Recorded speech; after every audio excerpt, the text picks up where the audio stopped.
You want to know what's worse than dying young? Living a long life full of regret? Smoking don't just take your lungs, it takes your future.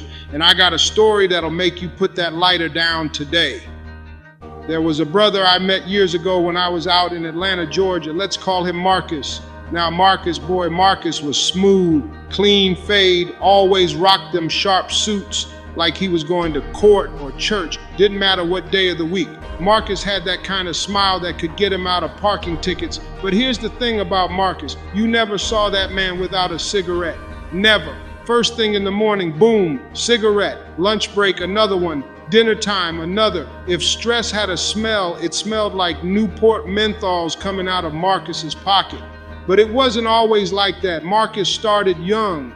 Back in high school, he didn't even like the taste at first. You know how that go. You 15, trying to act grown, trying to impress some girl named Keisha with hoop earrings and a bubblegum pop. Peer pressure ain't just a phrase, it's a trap.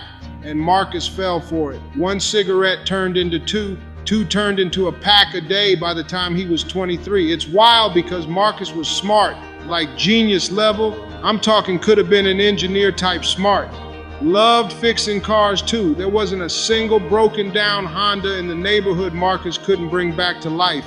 But let me tell you, when it got real bad, Marcus's mom got sick, cancer. And guess what the doctor told her? That, ma'am, this cancer was brought on by years of smoking. Imagine that pain. Your own mother coughing up her lungs while you puffing one on the front porch, talking about, man, life's crazy. You would think that would be the wake-up call, right? Nah, addiction don't work like that. Logic don't win fights with addiction. Marcus cried at that funeral with a cigarette tucked behind his ear. I'm not lying to you, but it don't stop there. He used to say, man, this is the only thing I got left. Let me tell you something about lies. We ain't always lying to other people. Half the time we lying to ourselves. One day I sat with Marcus on the hood of my car outside that old barbershop. He flicked the ash off the tip and said, bro, I know this thing killing me, but quitting's harder than living with it. I looked that man dead in the face and said, no, dying is harder. Burying you gonna be harder. Watching your gift rot out before you ever reach your potential, that's what's hard. But you can't force a man to save himself. A couple months later, Marcus had that cough. You know the one. Sounded like somebody dragging a chair across a wooden floor.